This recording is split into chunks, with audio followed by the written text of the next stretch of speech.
Napapansin ko, iba na ang tingin mo sa kanya. Hindi ako nagtitiwala kahit kanino. Pero, kinakausap mo siya. Mas kaya ko lang siyang itolerate.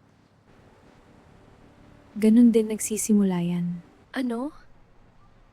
Pagiging mahalaga ng isang tao. Hindi ako naghahanap ng ganun. Hindi mo hinahanap kusang dumarating.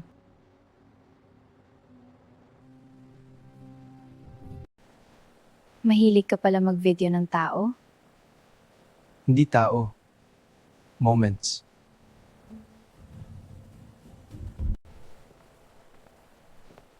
Pare, baka isang araw kami na rin laman ng documentary mo.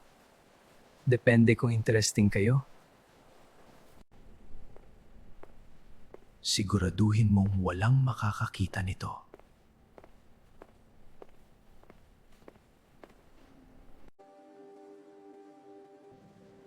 Kung mahuhuli ko ang totoo mong anyo,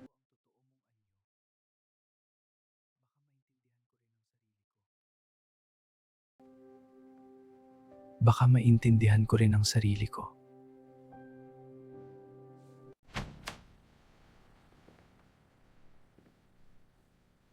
Magandang umaga. Ako si Dr. Villar.